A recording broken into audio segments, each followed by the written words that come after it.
விஜயும் காவேரியும் எப்போ தான் ஒன்று சேருவாங்க அப்படின்னு நடுவில்லாம் நிறைய பேர் வந்து யோசிச்சுட்டு இருந்தாங்க. ஏன்னா 2 பேரும் நல்ல கப்பலாக இருக்காங்கன்ட்டு. அவங்க 2 பேரும் ஒன்று சேர்ந்து ஒரு காதல்லாம் உருவாகி அவங்க 2 பேரும் ஒரு முழு கணவன் மனைவியாக மாறினதுக்கு பிறகு இப்போ அதுக்கப்புறம் வந்து எல்லாம் நல்லா இருக்குது, பரவாயில்ல, ஜாலியாக தான் கதை போயிட்டுருக்குன்னு நினச்சிட்டு இருக்கும் பொழுது தான் அந்த யமுனாவோட கல்யாண ட்ராக் ஒன்று போச்சு. நிவின் யமுனா கல்யாண ட்ராக்லேயே பல பேர் கடுப்பாக இருந்தாங்க. இப்போ அதுக்கப்புறம் வந்து பார்த்திங்க அப்படின்னா வந்து எதுக்குன்னே இல்லாமல் இப்போ சாரதா ஒருத்தவங்களுடைய கோபத்துக்காக வேறு தனி வீடு எடுத்து தங்கி இங்கே ஒரு ட்ராமாவை போட்டு எல்லா விஷயமும் நடந்துக்கிட்டு இருக்கு.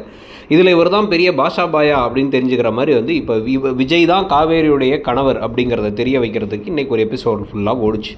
அதில் நர்மதா வந்து பார்த்திங்க அப்படின்னா வந்து அவங்க ஏஜ் அட்டன் பண்ண ஃபங்க்ஷனுக்கு முதல்ல தாத்தா பாட்டி வந்ததுக்கப்புறம் என்ன இவங்களாம் வந்திருக்காங்க, ஏன் காவேரியுடைய கணவர் வரல அப்படின்னு வந்து குமரனோட அம்மா கேட்க, குமரன் தனியாக கூட்டு போய் ஒரு சின்ன பிரச்சனை பண பிரச்சனை சேர்ந்துருவாங்க, இப்போதைக்கு பிரிஞ்சிருக்காங்க, அவர் பக்கத்தில் தான் தங்கி அவர் சரி பண்ண பார்த்துட்டு இருக்காரு, அதுக்கு தான் தாத்தா பாட்டி அனுப்பியிருக்காருன்னா அவங்கள வந்திருக்கணும் அப்படிங்கிறாங்க.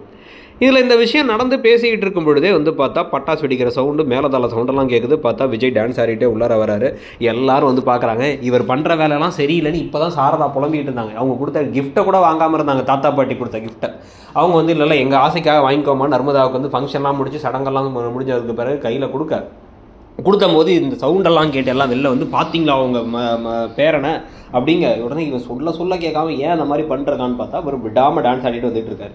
இவன் எதுக்கு டான்ஸ் ஆடிட்டு அந்த வீட்டு பிள்ளை ஏஜ் அட்டன் ஃபங்க்ஷனுக்கு வந்திருக்காரு அப்படின்னு சொல்லிட்டு இங்கே எல்லாரும் வந்து இந்த ஹவுஸ் ஓனரும் 2 பேரும் மாமாவும் மாமியும் பேசிக்கிட்டு இருக்காங்க. இவர் டான்ஸ் ஆடிட்டே கிட்டக்க வந்து நான் தானே செய்யணும், எனக்கு தானே உரிமை இருக்குன்னா வந்து பேச, பரவாயில்லையே சூப்பராக மேலதாளத்தோடு வந்து கூட்டு வந்திருக்கானே, ரொம்ப நல்ல பையனாக இருக்கானே அப்படின்னு வந்து குமரனோட அம்மா வேற பாராட்டிகிட்டு இருக்காங்க.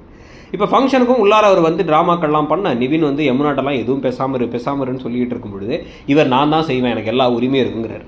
அவர் எதுக்கு செய்யணும், அதெல்லாம் தேவையில்லை அப்படின்னு வந்து மாற்றி சாரதா பேச அவர் ஆரம்பிக்கும் பொழுதே டக்குன்னு அத்தனை பேர்ட்டையும் இங்கே இருக்காங்களே பச்சை சுடிதார், இதான் என் ஒய்ஃபு, என் மனைவியோட தங்கச்சிக்கு இப்போ ஏற்கனவே நிவின் செஞ்சிருப்பாரு, குமரன் செஞ்சுருப்பாங்க, நானும் செய்யணும், எங்கள் சைடு உரிமையை நாங்கள் விட்டு கொடுக்க மாட்டோம், நாங்கள் செய்ய தான் செய்வோம் அப்படின்னு சொல்ல அந்த மாமாவும் மாமியும் அப்படியே ஷாக் ஆகி பார்க்குறதோட இன்றைக்கி எபிசோட் முடியுது. ஆனால் எபிசோட் டைட்டில் தான் வந்து நிவின் கிவ்ஸ் அ சர்ப்ரைஸ்னு வச்சுருக்காங்க. நிவினா விஜயான்னு கூட உங்களுக்கு தெரியலையான்னு இருந்துச்சு. உங்களுக்கு என்ன